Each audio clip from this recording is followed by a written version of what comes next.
पहले लोग बीमा कम कराते थे, आजकल ज्यादा कराते हैं। क्यों? उनको मालूम है कभी भी निपट सकते हैं तो कम से कम पैसा तो मिल जाएगा। अब बगीचे से सारे पुष्प तोड़े गए,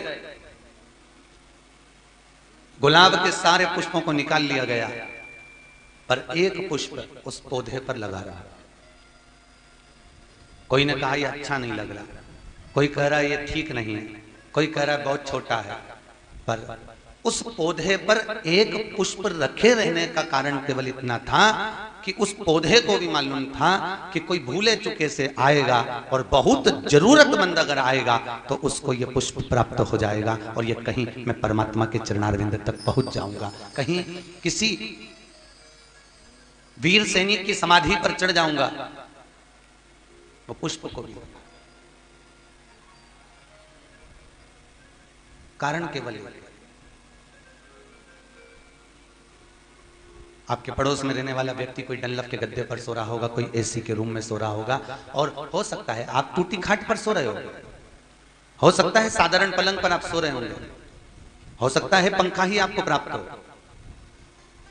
संत कहते हैं एक झोली में फूल भरे हैं, एक झोली में कांटे, तेरे बस में कुछ भी नहीं वो बांटने वाला बांटे, जरूर कोई कारण होगा। धन का बिस्तर मिल जाए पर नींद को तरसे नैन, और कांटों पर भी सोकर आए किसी के मन को चैन। धन का बिस्तर मिल गया, ऐसी का रूम मिल गया, डनलप का गद्दा मिल गया, बड़ा सुख।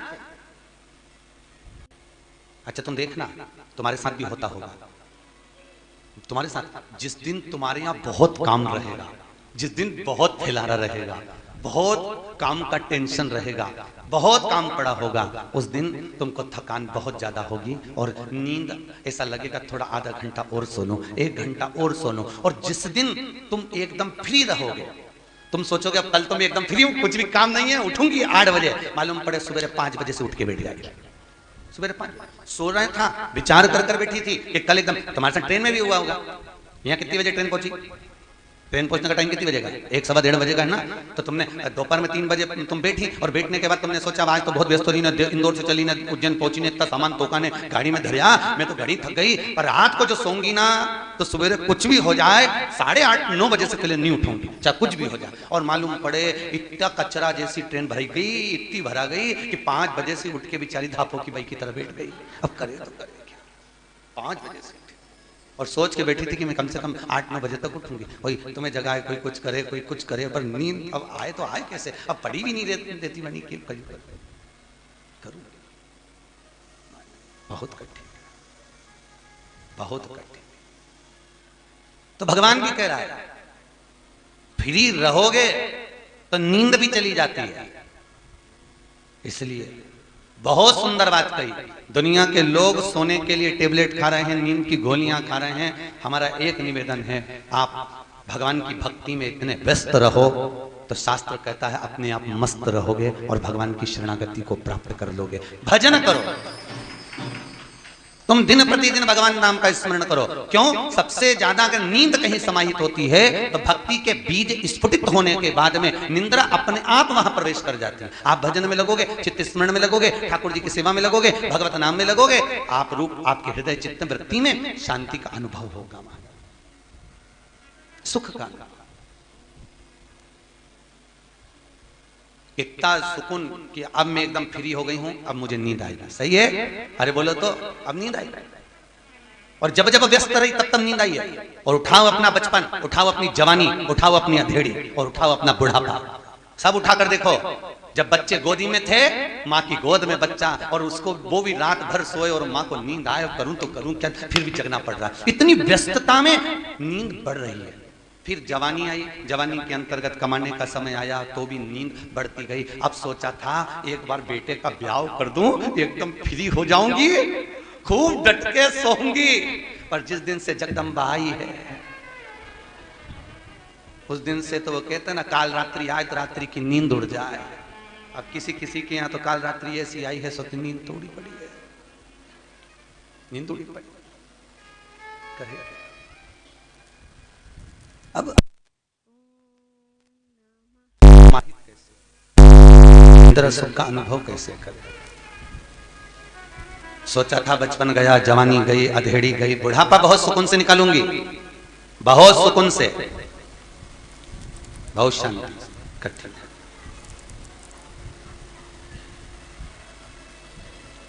और बुढ़ापा निकालना बहुत कठिन है महाराज, बहुत कठिन।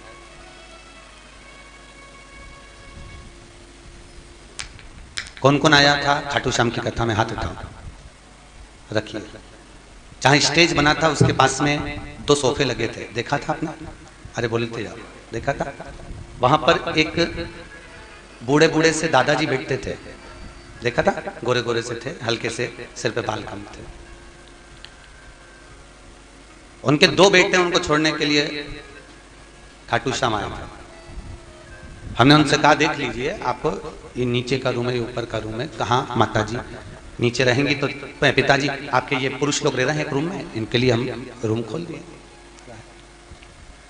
बुढ़ापा देखना। बीकानेर के रहने वाले थे, उनका 2 बार सम्मान भी हुआ था व्यासपीठ से। गए, कथा हो गई, अपन लोग आ गए, वो अपने बीकानेर गए, और जाने के बाद में वापिस खाटू आ गए। हम बड़नागर कथा कर रहे थे, उनका फोन आया, गुरुजी कैसे हो, आप पहुंच गए? हमने कहा हम पहुंच गए। आप कहाँ हो? हम खाटू में। मैंने कहा तो बीकानेर नहीं गए? गए थे गुरुजी। घर पर जब पहुंचे तो ताला लगा हुआ था, और बच्चों को फोन लगाया तो एक कहता है मैं पूना हूं, दूसरा कहता है मैं भी अहमदाबाद में हूं। बहुओं को फोन लगाए तो उठा नहीं रही है, तो हम वापिस खाटू आ गए। फिर अब कहाँ जा रहे हो? हमारे एक रिश्तेदार रहते हैं पास में, हम वहां जा रहे हैं।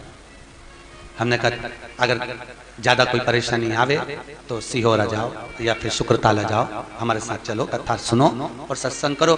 जब तक वृद्धाश्रम कंप्लीट हो, जब तक आनंद में रहो, सत्संग करो। मनुष्य कितना विचार करता है, बुढ़ापा आएगा तो मैं सुकून की जिंदगी जीऊंगा।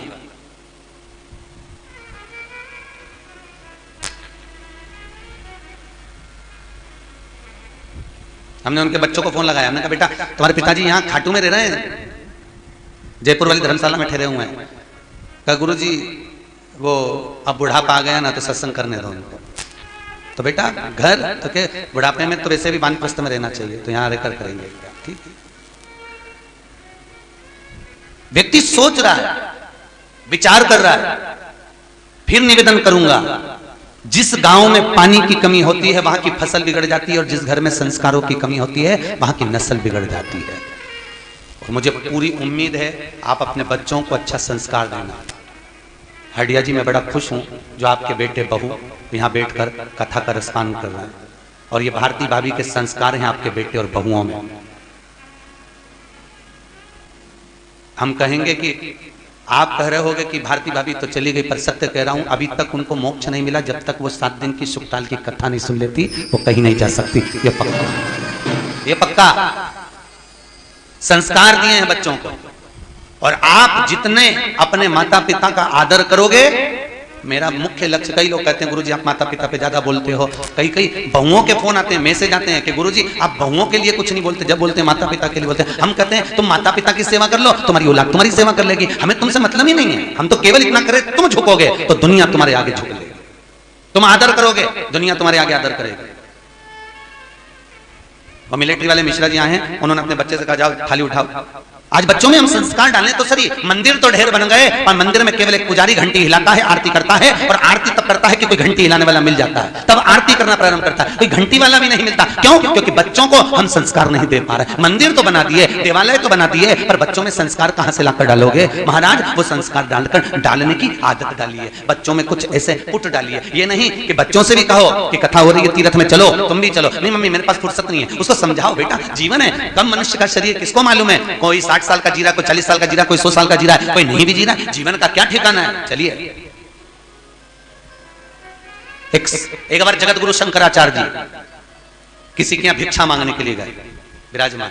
जगत गुरु शंकराचार्य भिक्षा मांगने के लिए गए और जगत गुरु शंकराचार्य जब भिक्षा के लिए चले थोड़े थक गए तो उन्होंने अपने चेले से बोला, देख भाई मेरे तो पांव बहुत दुख रहे हैं, मेरी कमर में भी तकलीफ है, एक काम करा, ये 7 घर की भिक्षा चाहिए, इसमें से 3 घर हुए हैं, 4 घर बाकी हैं, तुम चले जाओ भिक्षा के लिए। चेला गया भिक्षा मांगने के लिए, दरवाजे पर पहुंचा, दरवाजे पर अलख जगाई, माता भिक्षाम दे, माता भिक्षाम दे।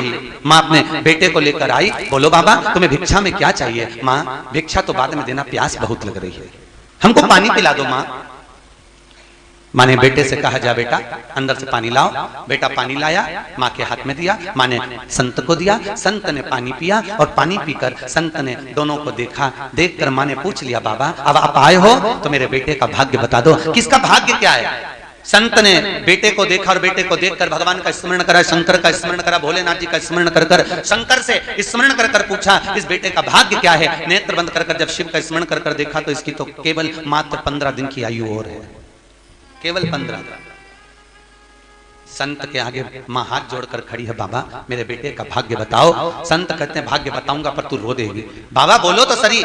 पर संत को लगा कि माँ के सामने बेटा मर जाए तो ये बात कहूं तो कहूं कैसे, फिर भी कह रहे, बाबा बोलो। बाबा ने कहा, इसकी उम्र मात्र 15 दिन की है, बाबा कोई कृपा कर दीजिए, कुछ कृपा दर्शा दीजिए। बाबा कहने लगे, मैंने तो भगवान से भी विनती करी पर भगवान बोल रहे हैं कि इसकी उम्र तो मात्र 15 दिन की है, मरना तो पड़ेगा, सत्य है, मरेगा। बाबा चले गए, जगत गुरु शंकराचार्य बाबा के चरणों में जाकर बैठ गए। जगत गुरु शंकराचार्य जी ने पूछा, तुम ले आए जल? हाँ। पियाए पानी? हाँ। कुछ भाग लाए? हाँ महाराज जी। एक घर बच्चा है, 3 घर में होकर आ गया हूँ। ठीक है, एक घर से और लिया, लाए, समय बीता। 4 दिन बाद वो चेला तो नहीं गया, शंकराचार्य जी खुद निकल कर चले गए। और जगत गुरु शंकराचार्य जब निकल कर गए तो जाते जाते उन्होंने उसी समय उस बुढ़िया के घर में प्रवेश किया। प्रवेश कर भिक्षा मांगी चले गए। 1 महीने के बाद वही संत को शंकराचार्य जी ने वापस भेजा और ये वही अम्मा के यहाँ पहुंचा, वही बुढ़िया के यहाँ। उसको लगा बेचारी का बेटा मर गया होगा, चलो थोड़ी सांत्वना बधा दे। और पहुंचे और कहा, माँ भिक्षाम दे। माँ तो नहीं आई, वो बेटा दौड़ कर आया और बेटा दौड़ कर आकर भिक्षा देने लगा। संत को आश्चर्य हुआ कि ये जीवित कैसे रह गया, ये जिंदा क्यों है? तुरंत माँ से पूछा, बाबा ये माँ ने तुरंत बाबा ने पूछा, माँ इसकी तो आयु 15 दिन की थी, फिर ये जीवित कैसे रह गया, ये जिंदा कैसे है? कहा, बाबा तुम्हारे जाने के बाद 4 दिन बाद कोई संत भिक्षा मांगने आए थे, मेरा बेटा उनको कुछ देने के लिए गया था तो उन संत ने आशीर्वाद दिया था, आयुष्मान भव, आयुष्मान भव होने का आशीर्वाद दिया था और फिर वापिस बेटा मेरा जीवित रह गया। संत को लगा कि ऐसा कौन संत आ गया जो आयुष्मान होने का आशीर्वाद दे गया। संत ने भगवान शिव की आराधना करी, शंकर से पूछा, भोलेनाथ इसकी 3 दिन 15 दिन की आयु थी, फिर बच कैसे गया, ये जिंदा कैसे है? मैंने आपसे पूछा था, आपने कहा था मरेगा जरूर, फिर जीवित कैसे रह गया? भगवान शंकर कहते हैं, एक बार हमारी वाणी टल सकती है पर गुरु की वाणी कभी नहीं टल सकती। गुरु की वाणी की टेक तो परमात्मा को भी रखना पड़ती है। गुरु अगर एक बार सच्चे हृदय से आपको अगर आशीर्वाद प्रदान कर दे, और याद रखना गुरु 4 होते हैं। कितने गुरु हैं? 4। पहला गुरु है माँ, दूसरा गुरु है पिता, तीसरा गुरु है शिक्षक, चौथा गुरु है सतगुरु। सतगुरु ये चौथे नंबर का गुरु आखिरी नंबर पर है, पर सबसे पहले नंबर का गुरु है माँ और दूसरे नंबर का गुरु है पिता। दुनिया का सारा काल भी अगर बेटे पर आ जाए और माता पिता अगर जिंदा हैं तो बेटे का बाल बांका नहीं हो सकता, अगर माँ और बाप विचार कर ले तो। गुरु भाई, माता पिता वो गुरु है, माता पिता वो गुरु पद पर है जो जीवन का सुख प्रदान करने वाले, जीवन का आनंद देने। इसलिए शायद हमारे शास्त्र कहते हैं, सारे तीर्थ धाम आपके चरणों में, हे गुरुदेव प्रणाम आपके चरणों में। दुनिया के सारे तीर्थ, सारे सुख, सारे आनंद मेरे भगवान सतगुरु के चरणारविंद में है। गुरु के चरणों, जो दुनिया में कोई ना कर पावे वो गुरु कर दे। और खुद देख लो, सुखदेव जी महाराज के चरित्र को आप सुनने के लिए बैठे हो तो सुखदेव जी महाराज के चरणों में राजा परीक्षित जाकर बैठा था। मरना 7 दिन में था, मृत्यु सत्य है, आएगी, पक्का है। जन्मेजय ने कांच का महल बनवाया था। परिंदा भी पर नहीं मार सकता, ऐसी जगह अपने बाप को ठहराया था। एक एक वस्तु, कितना समझदार होंगे उस राजा परीक्षित के पुत्र जन्मेजय, कितने समझदार कि पिता के कक्ष में खाने का तो सामान ही नहीं भेजा था साहब। देवी भागवत में लिखा है, क्या नहीं भेजा बाप के कमरे में? खाने का सामान नहीं भेजा। क्यों? जन्मेजय को लगा अगर भोजन की वस्तु भेजूंगा और भोजन में अगर तक्षक नाग कहीं छुप कर चले गया तो खाने का सामान नहीं भेजा। देवी भागवत में लिखा है। फिर क्या भेजा?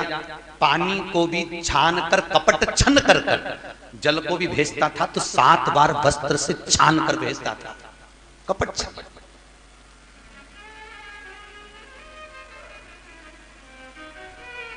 पिताजी ने अंदर से खबर करी, मुझे भूख लग रही है। बेटा अंदर जा नहीं सकता। कहा एक काम करिए, फल टोकनी भरा भरा कर आई। जन्मेजय ने बुलाया, क्या है इसमें? क्या अनार भरा है? अनार? हाँ लाइए सर। सैनिकों से कहा ले जाओ इसको, अनार को, और अनार का जूस निकालिए, अनार का रस निकलवाया। अब इतनी शक्ति होने के बाद भी होता है। तिरुपति में लोग दर्शन करने जाते हैं, कैमरे मोबाइल बाहर रखो, ये बाहर रखो, वो बाहर रखो, बैग बाहर रखो। महाकाल में दर्शन करने जाओ, ये बाहर रखो, वो बाहर रखो। उसके बाद भी महाकाल के फोटो खींच के बाहर आ जाते हैं। उसके बाद भी तिरुपति के फोटो खींचकर बाहर आ जाते हैं। इतनी शक्ति होने के बाद आप कैमरे की निगाह में हो, हर जगह पर लिखा है, हर जगह पुलिस वाले खड़े, गार्ड खड़े, चेकिंग कर रहे हैं, जांच कर रहे हैं। उसके बाद भी वस्तु अंदर। उसके बाद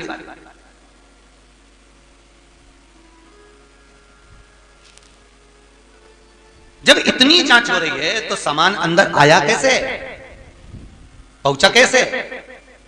महाराज अनार का जूस निकलवाया, रस, और रस निकलवाया, पात्र में रखा। पहले के समय में जो गिलास चलते थे, बड़े गिलास में नीचे किनोर होती थी। आप लोगों ने कहीं देखा होगा, आपके यहां भी होंगे। नीचे किनोर होती थी, उस किनोर के अंदर जो पेंदी में जगह बची थी, उस जगह में तक्षक नाग चिपक कर चला गया। मृत्यु सत्य है।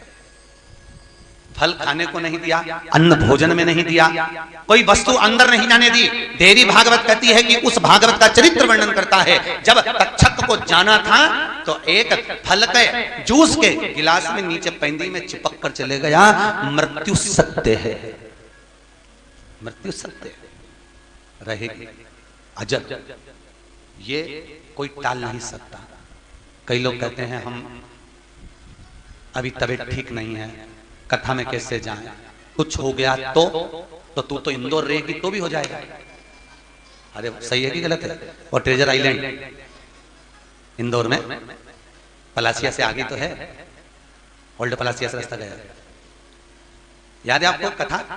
10 साल पहले अखबार में आपने पढ़ा होगा, हमारी तो कथा जगजीवन राम नगर में चल रही थी, और ट्रेजर आइलैंड के बाहर एक पति ने अपनी पत्नी से कहा मैं अंदर से कुछ लेकर आ रहा हूं तो गाड़ी में बैठ। तो 4 व्हीलर गाड़ी में एसी चालू कर कर कांच लगा हुआ और बैठी। 10 साल पहले की बात है।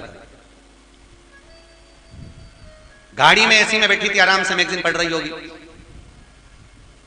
एक सांड दौड़ते दौड़ते आया, कांच को फोड़कर सींग उसके पेट में मार दिया, वो वहीं पर मर गई, वहीं पर। अब सोचो, मृत्यु को आना था तो कांच फोड़कर अंदर प्रवेश कर आ गई, एसी में बैठे होने के बाद। मृत्यु सत्य है। 7 तालों में बंद हो जाओ। आई तुम सोचो कि मैं ये नहीं खाऊंगी तो कहीं ऐसा नहीं हो जाए, वो नहीं खाऊं तो तू खाएगी तो भी जाएगी, नहीं खाएगी उसमें कहीं।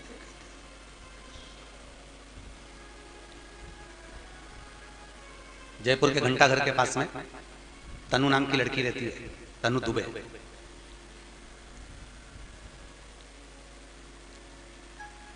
प्रवचन सुन रही होगी टीवी पर, मैसेज करा, गुरुजी मैं बहुत नाराज हूं। मैंने बोला क्या बात हो गया? किससे नाराज? भगवान से। क्यों? मेरी मम्मी ने, मैं हमेशा अपने बॉडी को मेंटेन करने के चक्कर में मैंने कुछ भी नहीं खाया, सारा बाजार का छोड़ के रखा, ये करा वो करा, कुछ नहीं खाया, बॉडी को मेंटेन कर कर रखा। 32 साल की मेरी आयु है, अभी तक मैंने अपने शरीर को अच्छा रखा, फिर मेरे को कैंसर क्यों हो गया? मुझे ये रोग कहां से आ गया? एक समझना। नैनों में जल भर कर तो वो कहती है इससे तो मैं खा लेती तो मुझे दुख नहीं होता कि मैंने खाया, मैंने आनंद लिया, अपनी जिंदगी को जिया। हम भय में जिंदगी जी रहे हैं, हम भय में जी रहे हैं। ऐसा करेंगे ऐसा हो जाएगा, ये नहीं खाएंगे ऐसा हो जाएगा, वो हो जाएगा। अरे भगवान के भरोसे अब छोड़ दिया, इस जीवन का सब भार तुम्हारे हाथों में। मीराबाई के सामने जहर का प्याला आया, मीरा ने ठाकुर को भोग लगाया, गटर गटर करके पी गई। स्वयं राणा चिंता में पड़ गया कि विष भेजा था तो बच कैसे गई? तो मीरा से पूछा तू बची कैसे? मीराबाई बोली मैं क्या बताऊं, ये तो गिरधर ही बता सकता है। तो मूर्ति की साक्षी में जाकर राणा ने द्वारकाधीश के सम्मुख में पूछा जहर का प्याला पिला भेजा था, तुम पी गए?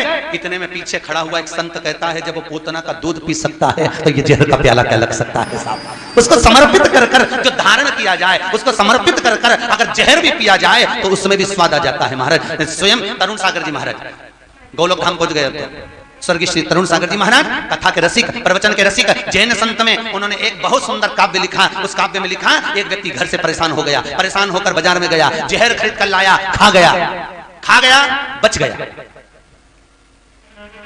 जिंदा रह गया।